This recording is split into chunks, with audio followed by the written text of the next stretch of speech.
Welcome to news wise. मैं हूं आरिफा नूर। नाजरीन, आज प्रोग्राम में सबसे पहले हम बात करेंगे मईशत के हवाले से। जून का महीना शुरू हो गया है, बजट की आमद है। अब इस दफ़े हम कह सकते हैं कि ये एक थोड़ी हट के बात है कि अभी तक तारीख ख़त्मी तय नहीं हुई कि बजट प्रेजेंट कब होगा।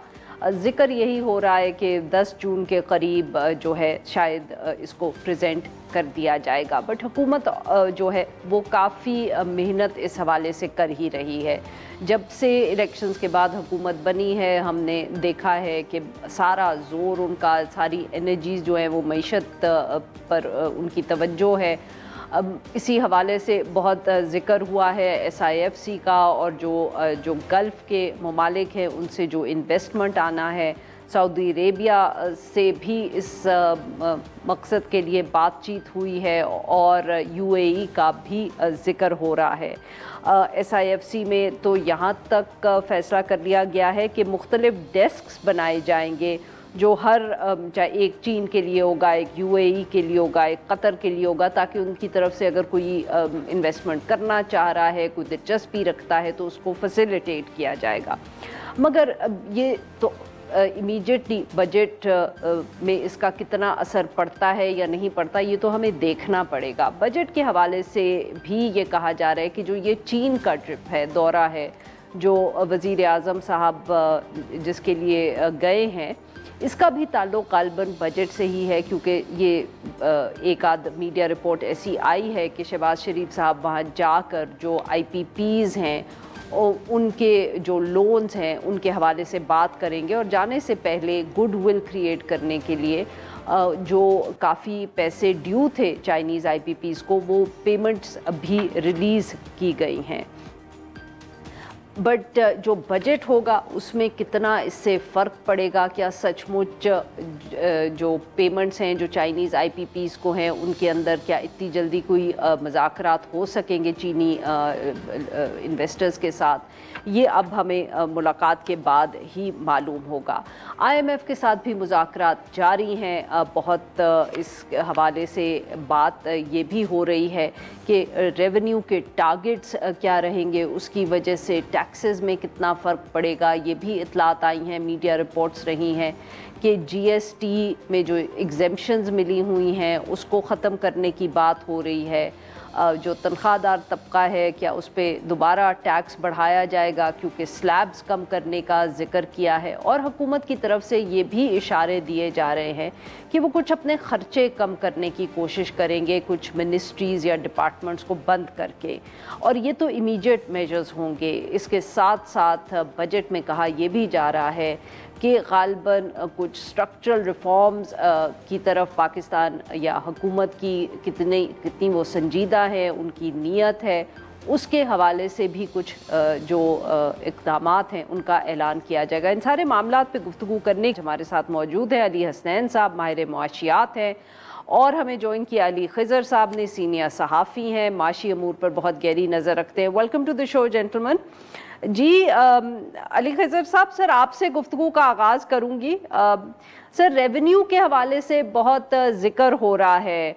ये कहा जा रहा है कि इस दफ़े जो रेवेन्यू का टारगेट है वो भी जो IMF की तरफ से प्रॉबली IMF के साथ मुज़ाकरात के बाद तय किया जाएगा, वो कोई 12 ट्रिलियन 12.9 ट्रिलियन का सेट हुआ है, और अगर ये टारगेट सेट हुआ तो फिर इमीडिएटली बजट में हमें नए टैक्सेस देखने पड़ेंगे या हुकूमत को अनाउंस करने पड़ेंगे। सर, क्या ये इस तरह की जो इत्तलात हैं आप भी इनसे इत्तफाक करेंगे?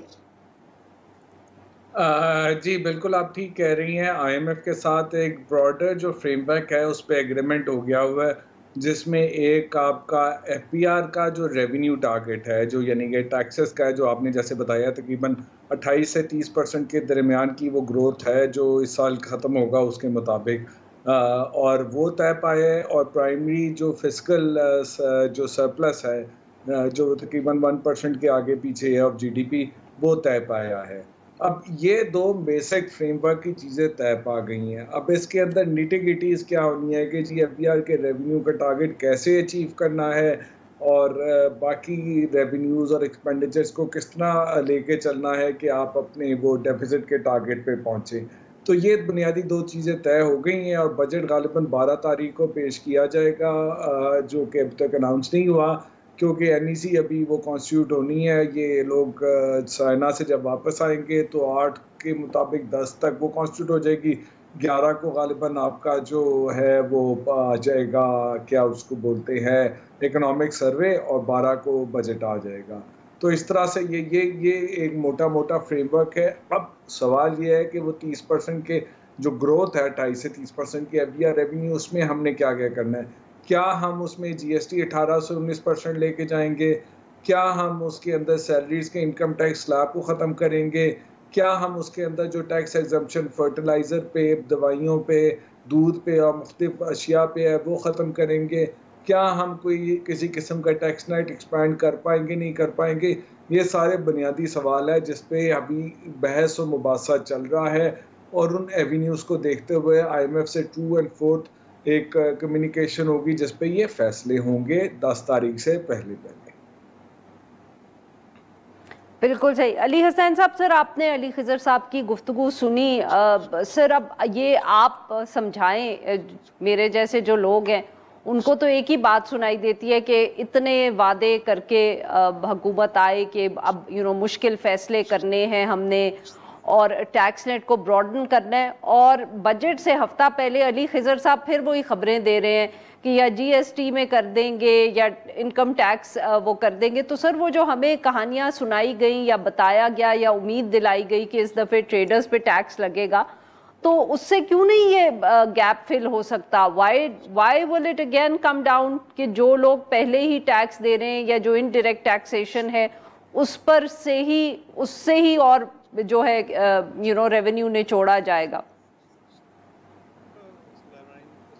ये एक इतना बुनियादी सवाल है कि इसके जवाब के अंदर शायद पाकिस्तान के मुस्तकबिल की तरक्की जो है वो उसको करने का तरीका भी शायद इसी के जवाब में है।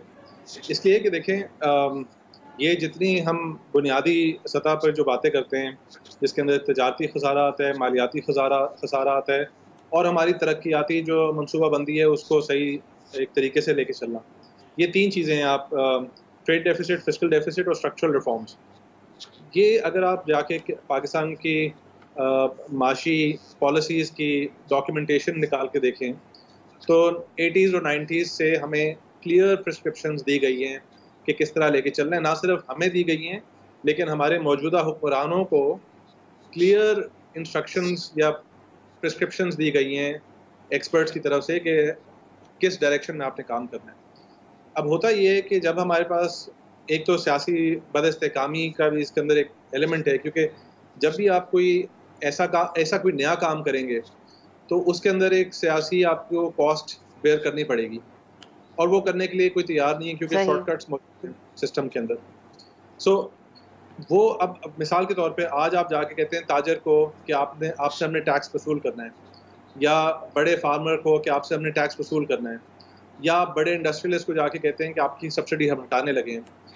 तो ये सब जो चीज़ें हैं ये आपकी सियासी जमात के लिए कॉस्ट लेकर आएंगी, जो कि कॉस्ट बेयर करने की ज़रूरत नहीं, क्योंकि अगर जैसे पाकिस्तान पैसे पहले चल रहा है, थोड़ी सी और कर्जे लेके थोड़ा सा और चला लेंगे, उसके बाद वैसे ही हमारी बारी ख़त्म हो जानी है। तो ये रूट कॉस्ट तो वहाँ है।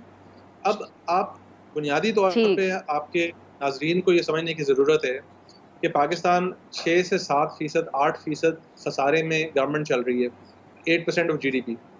जब तक आप अपना फिस्कल डेफिसिट ठीक नहीं करेंगे तो कोई भी आपको अगर लोन दे रहे हैं तो वो आपके लिए एक मतलब चैरिटी तो नहीं देगा कोई भी इंटरनेशनली, तो आपको कोई ना बिल्कुल सही सर। उसके अंदर आपके पास एक, क्योंकि आपने होमवर्क नहीं किया हुआ, तो सबसे आसान तरीका ये है कि आप GST को 17 से 18% पर ले आएँ। आप जो एग्जेम्पशन हैं, कुछ इवन जेन्युइन एग्जेम्पशन कहीं आपने दी हुई हैं, उनको आप हटा दें। तो ये, लेकिन अब इस पॉइंट पर हम पहुंच गए। बिल्कुल ठीक सर, बिल्कुल सही कि आप कह रहे हैं कि क्योंकि होमवर्क नहीं किया हुआ इसलिए इमीडिएटली उन्हीं चीज़ों पे जाना पड़ेगा जो पहले भी आप करते रहे हैं, क्योंकि वो आसान रहती हैं। अली खिज़र साहब, सर अब अली हसनैन साहब की बात को आगे बढ़ाएं तो सर कुछ ये भी तनकीद होती है, तनकीद कह लें या इतलात कह लें, कि अब भरोसे वाली जो रिलेशनशिप थी, जो हमारी रिलेशनशिप है IMF के साथ, उसमें अब डिस्ट्रस्ट इतना है कि अगर हम IMF को पाकिस्तान की हुकूमत, चाहे वो जो भी हुकूमत है, अगर वो ये भी कहे कि जी आप हमें 6 महीने दें, हम टैक्स जो है वो ट्रेडर्स से निकलवा लेंगे या फलाना काम कर लेंगे, तो वो यकीन करने को तैयार नहीं है। दे वांट कि कोई ऐसे आप इक़दामात लें जो इमीडिएटली मालूम है उनको कि इम्प्लीमेंट हो सकते हैं, जैसे कि इनकम टैक्स हो गया या पेट्रोल के ऊपर आपने टैक्स बढ़ा दिया। देखिए जी, कि पहले मैं इसको सवाल को आपके साथ बताता हूँ। क्या मुझे, आपको और अली हसनैन को इस बात पे यकीन है कि हुकूमत ये कहेगी कि 6 महीने में हम ट्रेडर पे टैक्स लगा लेंगे तो हम मान लेंगे, लगा लेंगे? अगर मुझे, आपको और अली हसनैन को यकीन है तो फिर IMF को भी होगा। अगर मुझे, आपको और अली हसनैन को यकीन नहीं है तो फिर IMF को यकीन करें। तो इसमें तो आपका जवाब मिल जाएगा कि बेयकीनी की सूरत-ए-हाल, ये मिसट्रस्ट क्यों है? ये मिसट्रस्ट हमारी मिसकमिटमेंट की वजह से है। देखिए, इसको थोड़ा-सा बुनियादी तौर पे देखें कि हम पिछले 5-6 साल से इकॉनमी के ऐसे एक साइकिल में हो चुके हैं कि अब वो बड़ा विशियस साइकिल है और उसके अंदर जो है ये कंपाउंड हो रही हैं प्रॉब्लम्स। जो आपका वो एक्सटर्नल जो सेक्टर है ना, वो अनसस्टेनेबल बनता जा रहा है। और ये बातें तो जो अली ने कहा है कि 1980-90 की दिहाई से बातें शुरू हो गई थी और हमारा डाउनवर्ड चल था, अब कल्मिनेट होके 2020 के बाद जो है वो मतलब वो फट रही है चीज़ें। 2019 का प्रोग्राम जो था उसमें भी फट रही थी, उस वक्त आपने इसको लटका दिया। फिर 2022 से 23 के अंदर जब आपने प्रोग्राम की एक्सटेंशन की, जब PDM की हुकूमत आई, वक्त भी फट रही थी, आपने निकाल दिया। फिर उन्होंने 1 साल आपको SBA दे के खुद ही दे दिया। अब उसके बाद अब आगे दोबारा लेके चल रहे हैं, तो वो जो आपके सर पे एक तलवार लटकी हुई है ना, वो घूमी जा रही है, घूमी जा रही है, घूमी जा रही है, और हम उससे अपने सर को बचाते जा रहे हैं, बचाते जा रहे हैं। सो इस प्रॉब्लम के अंदर अब फंसे हैं। अब इशू ये है कि अगर आपने टैक्स नेट को बढ़ाना है, अगर आपने उससे टैक्स लेना है जो टैक्स नहीं देता, देखिए आपकी इकोनॉमी का स्ट्रक्चर चेंज हुआ है। आपकी इकोनॉमी में पिछले 30 साल 40 साल में ये दुकानदार, ये रिटेलर, ट्रेडर इतने से इतना बड़ा हुआ है। आपके यहाँ डॉक्टर, इंजीनियर्स, आर्किटेक्ट, आपके यहाँ कंसल्टेंट जो है वो बहुत बड़ी मशरूमिंग ग्रोथ हुई है। आपके यहाँ फ्रीलांस के लोगों में बहुत लोग आ गए हैं। ये सारी ग्रोथ हुई है, ये सारे सेक्टर जो प्रॉस्पर किए हैं, ये ऐसे माहौल में प्रॉस्पर किए हैं। रियल एस्टेट एक और उसमें सेक्टर है, ये ऐसे माहौल में प्रॉस्पर किए हैं कि जहाँ पे इन पे टैक्स नहीं था और उस पे ग्रो करते रहे। अब सही आप सर। एकदम है कि आप सुन देना 18-19% टैक्स लगा ले उस पे, या आप 30-35% इनकम टैक्स लगा ले, तो इस तरह दुनिया में कहीं नहीं होता। उसका तरीका ये है कि हम टैक्स रेट को थोड़ा थोड़ा कम करें, उनको लेके आए। बट वो तलवार जो हमारे ऊपर घूम रही है ना, जिससे हम बचते पहले, वो टैक्स रेट नहीं कम करना चाहती। तो ये हम एक पजल में फंस चुके हैं, एक मखमसे में फंस चुके हैं। एक पहेली है जिसको सुलझाना बड़ा मुश्किल है। बिल्कुल ठीक सर, मुझे कहनी है यहाँ नाज़रीन, यहाँ पे लेते हैं हम एक छोटी सी ब्रेक, और जो हम ब्रेक से वापस आएंगे अपने मेहमानों से गुफ्तगू जारी रखेंगे। Stay with us.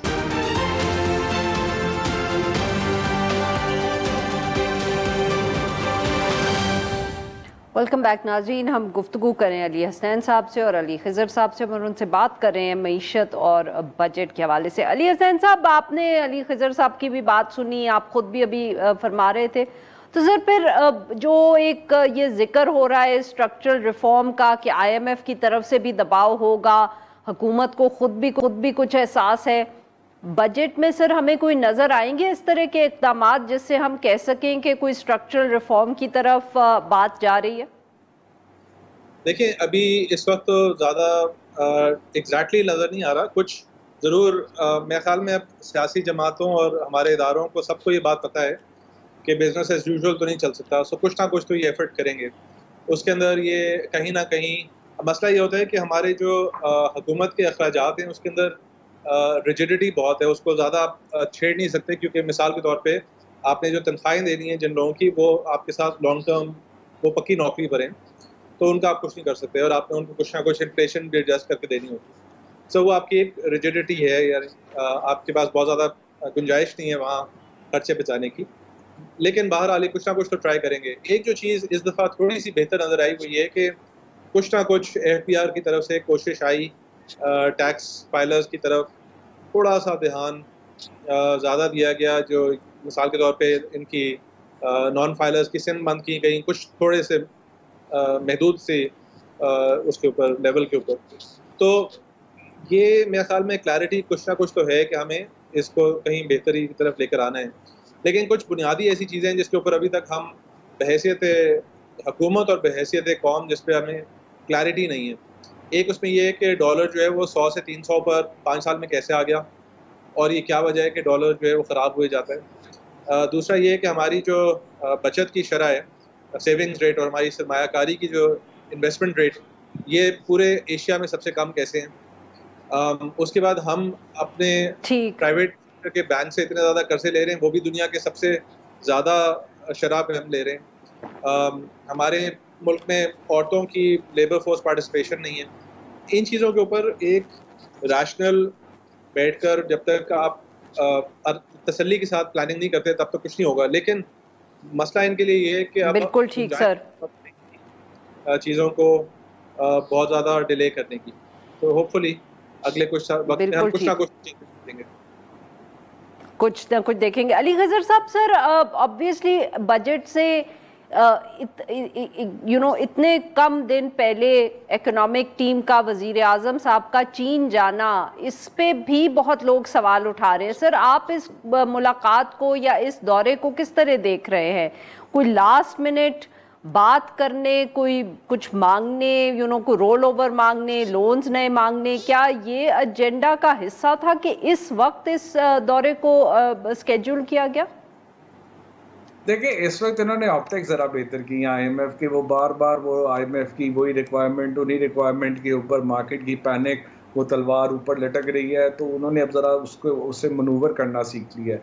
आप अगर 2021 के अक्टूबर के बाद जितनी बात आईएमएफ से प्रोग्राम या उसके जो भी आप उसके रिव्यू की नेगोशिएशन हुई है, तो एक चीज़ सबसे इम्पोर्टेंट रही है और वो बोन ऑफ कंटेंशन रही है, वो ग्रॉस फाइनेंसिंग रिक्वायरमेंट रही है कि जी आईएमएफ कहता है कि जी आपके अगले साल में इतनी फाइनेंसिंग होनी चाहिए, इतनी आपकी रीपेमेंट है, इतना करंट अकाउंट है, इन दोनों को मिला के आपके रिजर्व इधर होने चाहिए, तो ये पैसे इकट्ठे करने हैं।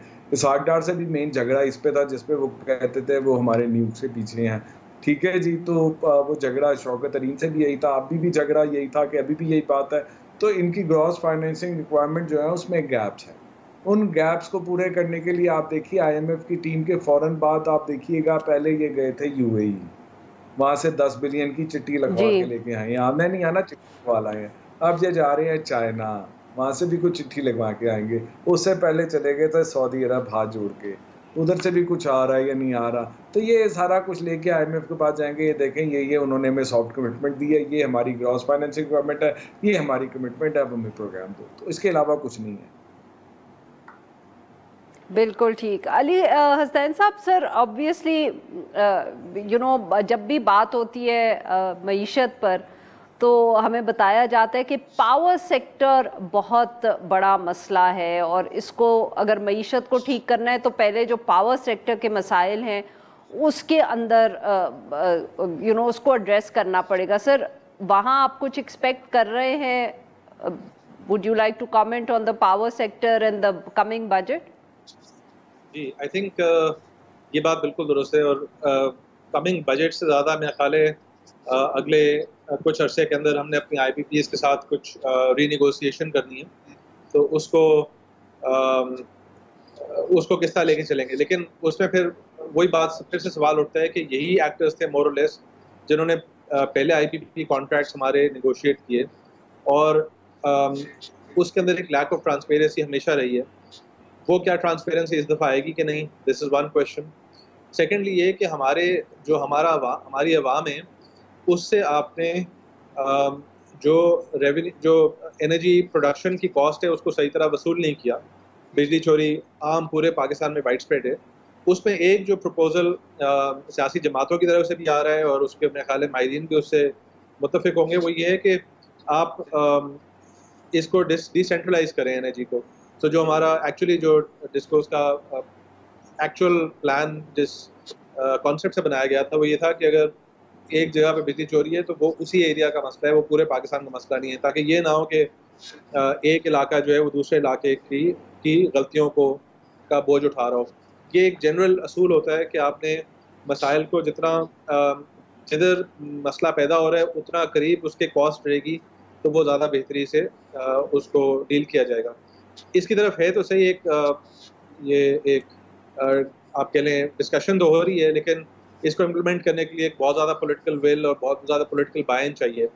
हमने पिछले 2-3 साल में देखा है कि जब सिस्टम अपनी अपनी एक मर्ज़ी करवाना चाहता है तो वो उसके पास इतनी ताकत है अभी भी स्टेट के पास कि वो अपनी मर्ज़ी के काम करवा लेती है। तो अगर इन चीज़ों की तरफ बिजली चोरी की तरफ, टैक्स चोरी की तरफ स्टेट का अगर ध्यान आ जाएगा तो मेरा ख्याल है हम कम से कम अगले साल बेहतर पोजीशन में आने की तवक्को रख सकते हैं। बहुत बहुत शुक्रिया। हम वक्त निकाला हमारे दो मेहमानों ने। नाज़रीन, यहाँ पे लेते एक छोटी सी ब्रेक, और जब हम ब्रेक से वापस आएंगे तो हम बात करेंगे इंडियन इलेक्शंस की।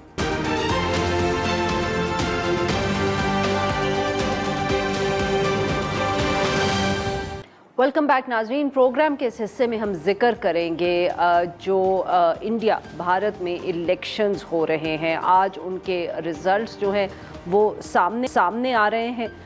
सबका ख्याल था, बीजेपी का भी यही दावा था कि वो एक भारी अक्सरियत से ये इलेक्शन जीत जाएंगे। उनका इंतखाबी नारा इस दफ़े जो था वो था अब की बार 400 पार, यानी कि वो 400 सीट्स जो है उसका टारगेट उन्होंने शुरू में दिया। जब एक दफ़े इलेक्शन कैंपेन शुरू हुई और उसके बाद वोटिंग शुरू हुई, क्योंकि इंडिया में सारी वोटिंग एक दिन में नहीं होती, तो फिर ये गुफ्तगू होने लगी कि गर्मी बहुत है, शायद बीजेपी का वोटर नहीं निकला, नाराज़ भी है। दूसरी तरफ जो अपोजिशन अलायंस थी जिसमें कांग्रेस पार्टी भी शामिल है, वो बहुत खुश भी नज़र आए। इसके अलावा उन्होंने एक से ज़्यादा मरतबा ये दावा भी किया कि शायद वो एक मेजॉरिटी जो है सीट्स जीत जाएंगे।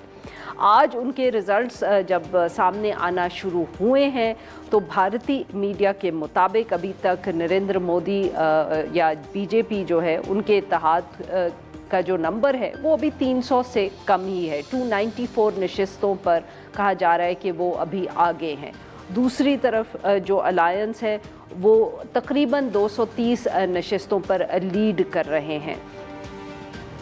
एक और जो बहुत दिलचस्प बात है वो ये है कि यूपी उत्तर प्रदेश का जो स्टेट है, जो गालिबन भारत के सबसे one of the biggest states, वो बीजेपी का गढ़ समझा जाता था, वहाँ भी एक बहुत बड़ा अपसेट हो गया है और कांग्रेस और उसकी जो एलाइज हैं उनकी परफॉर्मेंस वहाँ बेहतर रही है। ये अब इस जो इलेक्शन के बाद आज थोड़ी देर पहले ही राहुल गांधी साहब ने भी तकरीर की, प्रेस कॉन्फ्रेंस की, और उसके अंदर उन्होंने ये मुस्तरद नहीं किया इम्कान कि वो भी हुकूमत बनाने की कोशिश कर सकते हैं। क्या नंबर्स उनके कम हैं, उन्होंने ये क्यों बात की। अभी कुछ देर बाद ये भी कहा जा रहा है कि नरेंद्र मोदी जो है वो भी एक तकरीर करेंगे। नंबर्स तो बीजेपी के ज़्यादा हैं, मगर ऑब्वियसली पार्टी को सिंपल मेजॉरिटी नहीं मिली।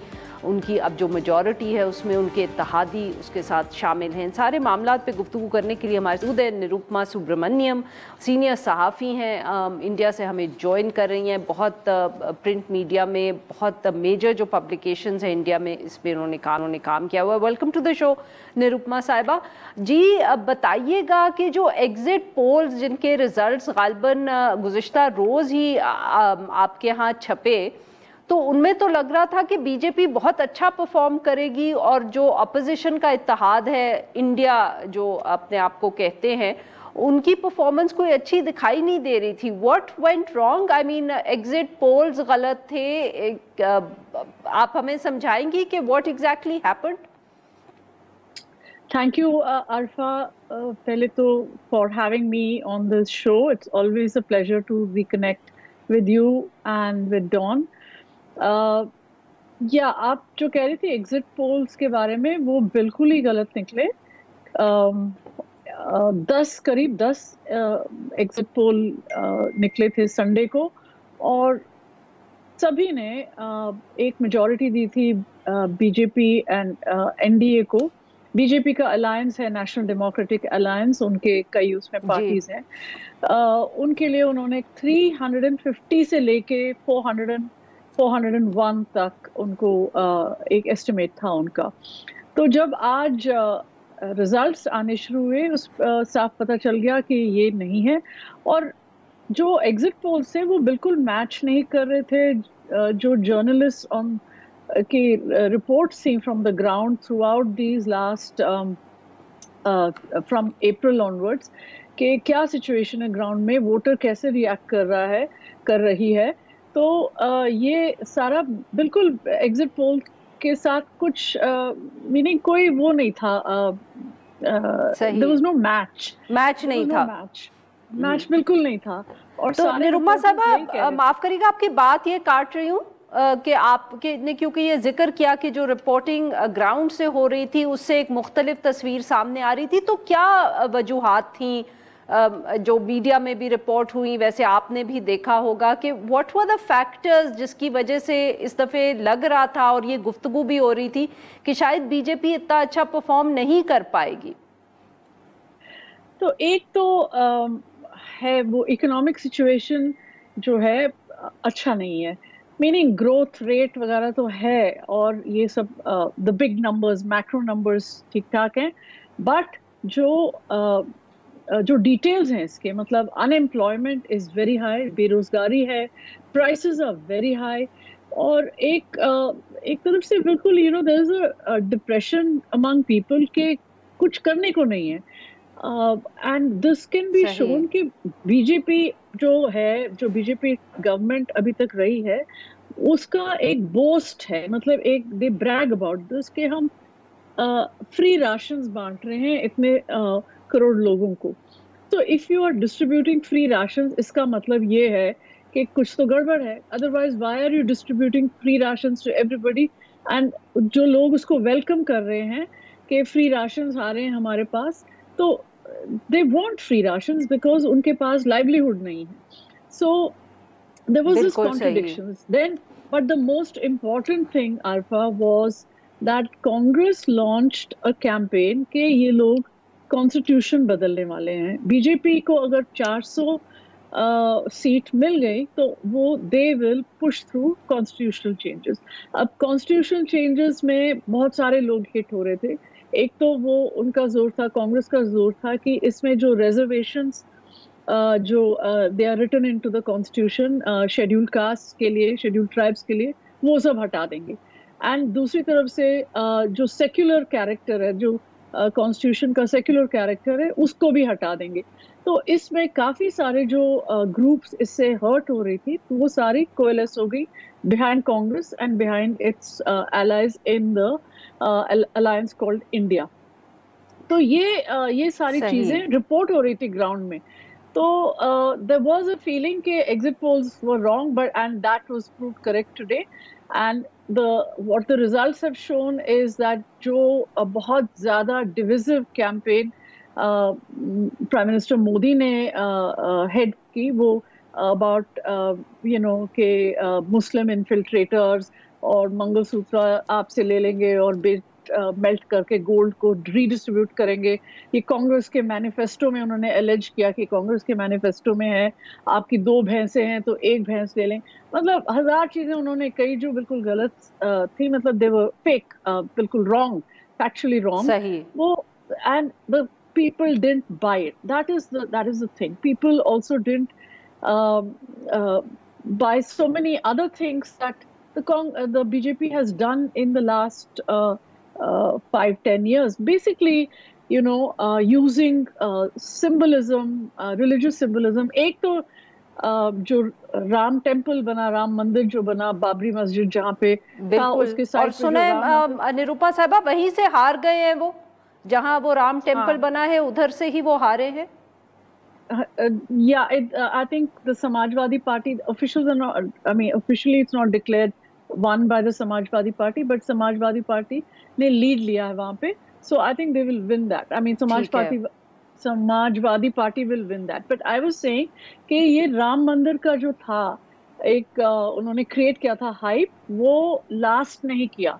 मतलब वो बाय द टाइम इलेक्शंस के उसका कोई रेजोनेंस नहीं था पब्लिक में। या तो राम टेम्पल बन गया इसलिए नहीं था, या उसके लिए कोई वो नहीं था, मतलब for the election it had no relevance. So basically these were the things. सही। नाजरीन माफ़ करिएगा निरुपमा साहिबा, आपकी बात काट रही हूँ, एक ब्रेक लेनी है। Nazreen will just take a short break here और फिर हम वापस आके निरुपमा साहिबा से गुफ्तगू जारी रखेंगे। Stay with us.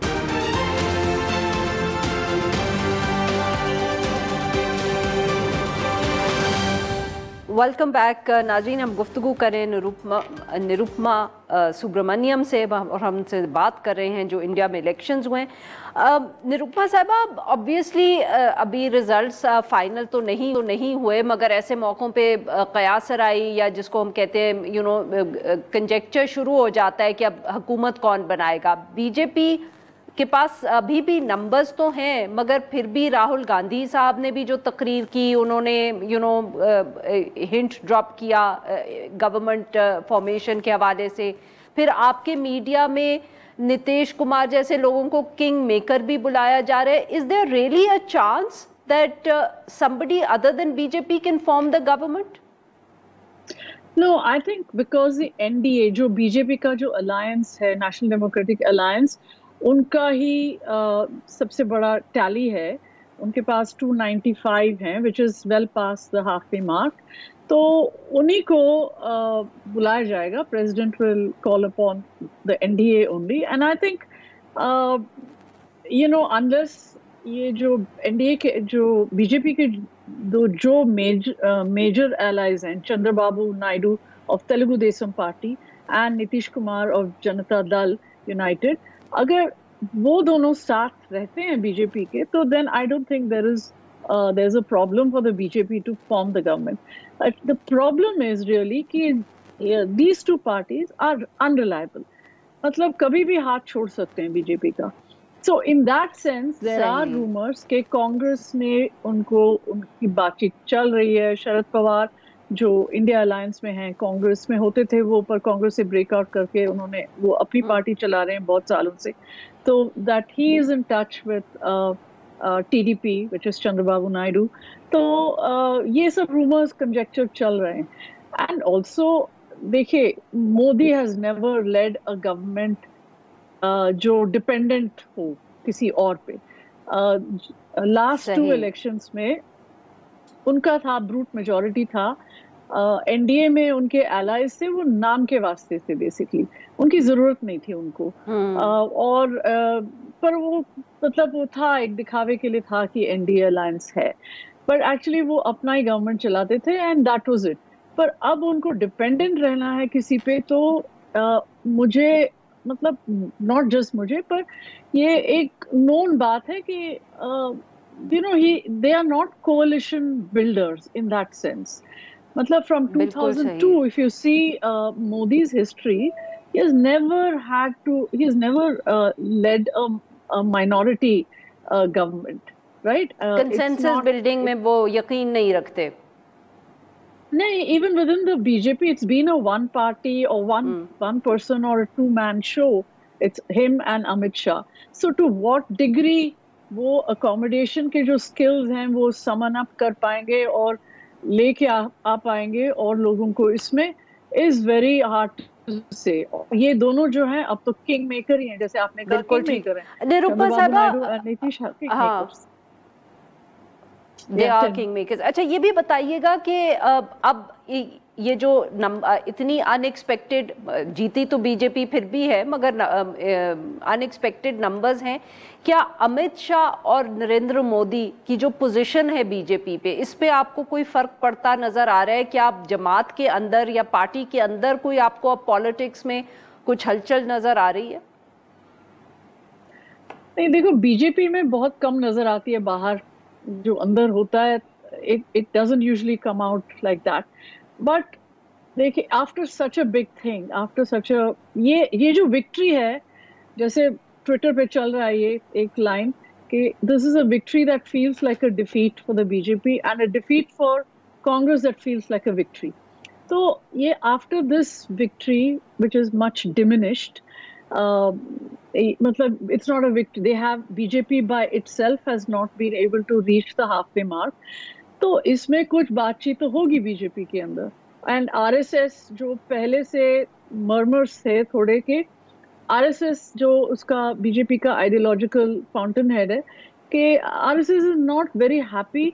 जो मोदी ने अपना एक कल्ट ऑफ पर्सनालिटी सा बना लिया था कि मैं हूँ, मेरी गारंटी है, मेरे लिए वोट देना, तो ये आरएसएस के लिए थोड़ा सा डिस्कम्फर्ट देता है, क्योंकि आरएसएस को चाहिए ऑर्गेनाइजेशनल डिसिप्लिन।